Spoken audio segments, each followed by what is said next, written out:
नमस्कार, मैं हूं संजय शर्मा। आप देख रहे हैं 4PM news network. Ram Ram Hindu Hindu करके देश के लोगों को अंधे कुएं में डालने वाले अपने साहिब के सामने बहुत बड़ी परेशानी आने वाली है। साहब का बोरिया बिस्तर अब कुछ ही दिनों का मेहमान है। साहब की पार्टी के अंदर बगावत जैसी खबरें आ रही हैं और साहब का जादू दिन पर दिन कम हो रहा है। अब साहब को हर हाल में गुजरात जाने की संभावना बढ़ती जा रही है, क्योंकि नेकड़धारियों के लिए जी का जंजाल बन चुके राहुल गांधी को अब सियासी अलादीन का चिराग मिल चुका है। इस चिराग के रगड़ते ही मोदी शाह के बुरे दिन शुरू हो चुके हैं। ये हमने 2 यात्राओं के दौर में देख लिया, जब राहुल गांधी ने भारत जोड़ो यात्रा और न्याय यात्रा निकाली थी। सवाल यह है कि राहुल गांधी को ऐसा कौन सा सियासी अलादीन का चिराग मिल गया है जिससे न सिर्फ गुजरात का बल्कि पूरी भारतीय जनता पार्टी का बेड़ा गर्क कर दिया है। राहुल गांधी का सियासी अलादीन का चिराग कितना असरकारी होगा, ये सब कुछ हम आपको अपनी इस रिपोर्ट में बताएंगे। साथ ही इस पर भी आएंगे कि किस तरह से अचानक देश की सियासत में यू टर्न आने वाला है। दोस्तों, देश की सियासत में एक बड़ा भूचाल आने की आहट सुनाई दे रही है, जिसकी आहट गुजरात से दबे पांव आ चुकी है।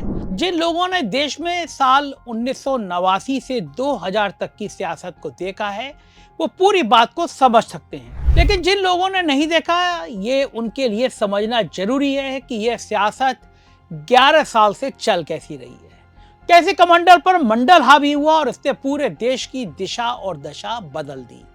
असल में दलितों और पिछड़ों में चेतना और उनका उत्थान इसी मंडल आयोग से हुआ। राजीव गांधी के मर्डर के बाद कांग्रेस को संभालने के लिए कोई बहुत बड़े लीडर बचे नहीं थे। सोनिया गांधी ने राजनीति से दूर रहने का ऐलान कर दिया था। ऐसे में कांग्रेस से धीरे धीरे लोग अलग हो रहे थे। इसकी एक वजह यह भी थी कि कांग्रेस में मजबूत अगुवा की कमी दिख रही थी। ऐसे में आरएसएस और बीजेपी ने मिलकर एक कमंडल का प्लान तैयार किया। देखते देखते पूरे देश में कार सेवा शुरू हो गई। लाल कृष्ण आडवाणी अपनी रथ यात्रा गुजरात से लेकर निकल पड़े। जहां जहां यात्राएं गुजर रही थी, वहां पर पब्लिक का बड़ा सपोर्ट भाजपा को मिल रहा था। आडवाणी की रथ यात्रा ने पूरे देश के हिंदुओं को एक अलग जगह दी थी और अयोध्या में राम मंदिर का मुद्दा चरम पर आ गया था। इसी दौरान 2 बड़ी घटनाएं इस देश में घटी। पहली ये कि अयोध्या में बाबरी मस्जिद को गिराने के लिए कार सेवक जुटे। कानून की रक्षा के लिए कार सेवकों पर गोलियां चलाई गई।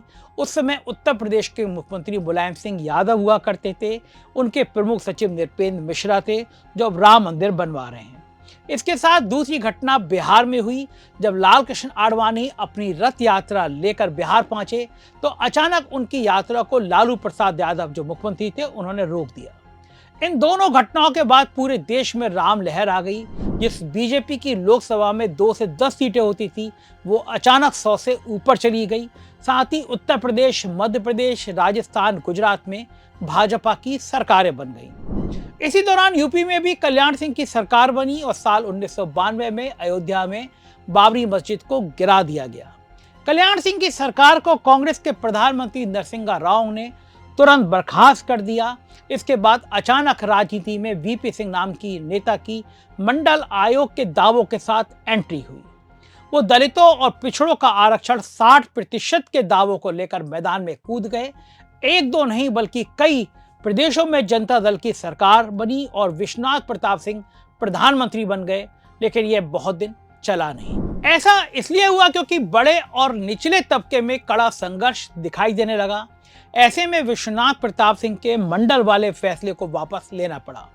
फैसला तो वापस हो गया, लेकिन इस मंडल आयोग ने संघ और आरएसएस के कमंडल को खत्म कर दिया। फिर साल 2014 तक देश की सियासत में सब कुछ ठीक ठाक चलता रहा। लेकिन साल 2014 में दबे पांव फिर से कमंडल तो नहीं, लेकिन कमंडल जैसा ही एक बवंडर देश की राजनीति में दबे पांव दाखिल हुआ। पहले तो लोग समझ नहीं पाए, लेकिन जब तक वो लोग समझते तो ये कमंडल से भी बड़ा और खौफनाक रूप ले चुका था। पिछले 10 सालों से प्रधानमंत्री मोदी और आरएसएस एग्रेसिव हिंदुत्व को लेकर काफी सक्रिय हो गए। ऐसा लग रहा है कि भविष्य में इसको हटा पाना भी मुश्किल हो जाएगा। इसके लिए राहुल गांधी ने मंडल की तरह एक नया दांव खेला। ये दांव है जाति आधारित जनगणना का। उसको राहुल गांधी का सियासी अलादीन का चिराग भी कहा जा सकता है। जब से राहुल गांधी ने देश के नेता प्रतिपक्ष का पद संभाला है, वो एक मांग जाति जनगणना की बात हर जगह उठाते हुए दिखाई दे रहे हैं। महाराष्ट्र का चुनाव हो या फिर दिल्ली का, हर जगह पर राहुल गांधी खुले मंचों से ओबीसी, दलित और अल्पसंख्यकों के लिए जाति जनगणना की मांग कर रहे हैं। ये भी दावा करते दिख रहे हैं कि जब वो सरकार में होंगे तो जाति आधारित जनगणना कराएंगे और सबको समाज की भागीदारी के साथ ही आरक्षण भी देंगे। शनिवार को राहुल गांधी बिहार में संविधान सुरक्षा सम्मेलन को संबोधित करने पहुंचे, लेकिन जिस तरह से राहुल गांधी का स्वागत हुआ और जिस तरह से दलितों और पिछड़ों की बात राहुल गांधी ने की, वो देश को फिर से कमंडल बनाम मंडल की ओर ले जा रहा है। सुनिए राहुल गांधी का ये बयान। बिना जाति जनगणना विकास की सही तरीके से बात नहीं की जा सकती है। तो इसीलिए मैंने पार्लियामेंट हाउस में कहा है, साफ कहा है कि चाहे कुछ भी हो जाए,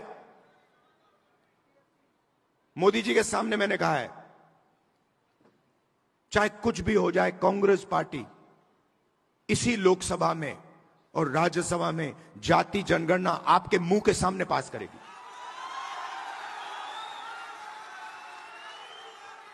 और हमने यह भी कहा है कि जो दीवार बना रखी है 50% रिजर्वेशन की दीवार, उस दीवार को हम लोकसभा और राज्यसभा में तोड़ के परे कर देंगे। रिजर्वेशन 50% से ज्यादा होना चाहिए, जाति जनगणना होनी चाहिए और हर जात को इस देश में भागीदारी मिलनी चाहिए। और ये सिर्फ हम नहीं कह रहे हैं, ये सिर्फ आप नहीं कह रहे हैं, ये कॉन्स्टिट्यूशन कह रहा है, ये संविधान कह रहा है, इसमें लिखा हुआ है। इसमें लिखा है हिंदुस्तान के सब लोग एक जैसे हैं, समान हैं और सबकी प्रगति होनी चाहिए, सबकी भागीदारी होनी चाहिए। तो हम कॉन्स्टिट्यूशन के लिए, संविधान के लिए लड़ रहे हैं, संविधान की रक्षा कर रहे हैं और इसकी सोच को हम पूरे देश में फैला रहे हैं। और लड़ाई, मैंने पार्लियामेंट में भाषण में साफ बोली, लड़ाई संविधान और मनुवाद के बीच में है। एक तरफ समानता, एकता, दूसरी तरफ नफरत और हिंसा। और मैं ये आपसे कहने आया हूं, जो आपने कहा कि राजनीतिक नुकसान होगा तो भी मैं ये काम करूंगा, मुझे कोई फर्क नहीं पड़ता है। जितना नुकसान हो वो सब हो जाए, मुझे कोई फर्क नहीं पड़ता। ये काम मैं करके छोड़ूंगा। राहुल गांधी ने अपने बयान में जो बात सबसे अहम की वो है 50% से ज्यादा आरक्षण की। ये 50% आरक्षण ही देश की राजनीति को पूरी तरह से उलटने जा रहा है, क्योंकि बिहार में सबसे ज्यादा पिछड़े और अति पिछड़े हैं। ऐसे में पूरे देश में नया सियासी समीकरण बनना तय है। अगर बिहार में राहुल गांधी का यह प्रयोग सफल रहा तो फिर राहुल गांधी को रोक पाना मुश्किल ही नहीं बल्कि नामुमकिन होगा। ऐसे राहुल के इस फार्मूले को फिट होते ही पीएम मोदी को गुजरात वापस भी जाना पड़ सकता है। हालांकि यह राहुल गांधी का कांग्रेस के लिए सबसे बड़ा प्रयोग भी है। अभी तक आमतौर पर कांग्रेस ने कभी खुलकर जाति और धर्म की राजनीति नहीं की है, चाहे पंडित जवाहरलाल नेहरू रहे हो या फिर इंदिरा गांधी और राजीव गांधी। गांधी परिवार के सभी नेताओं ने खुद को जाति की राजनीति से अलग रखा है। हाँ, इतना जरूर है कि इमरजेंसी के बाद बिहार में दलितों के साथ हुए नरसंहार के बाद इंदिरा गांधी को जरूर बिहार गई थी, वो बिहार का दौरा किया था, लेकिन इस दौरान या उसके बाद भी इंदिरा गांधी ने कभी जाति के आधार पर कोई बयान नहीं दिया। जहां तक पंडित नेहरू का सवाल है तो बाबा साहब भीमराव अंबेडकर और नेहरू जी के बीच विवाद भी यही था कि नेहरू जी किसी कीमत पर यह नहीं चाहते थे कि देश में कोई काम जाति और धर्म के आधार पर किया जाए। लेकिन राहुल गांधी ने इन सब से अलग कांग्रेस में एक नई राजनीति का आगाज किया। अब वो इसमें कितने दूर तक जाएंगे और कितना सफल हो पाएंगे ये तो आने वाला समय बताएगा। लेकिन एक बात साफ है कि राहुल गांधी को आरक्षण के रूप में सियासी अलादीन का चिराग मिल चुका है। भाजपा खेमे में हलचल मची हुई है। आपका इस पूरे मामले पर क्या मानना है, हमें अपने राय कमेंट बॉक्स में जरूर दें। चैनल को सब्सक्राइब करना और ज्वाइन करना ना भूलें। शुक्रिया, थैंक यू।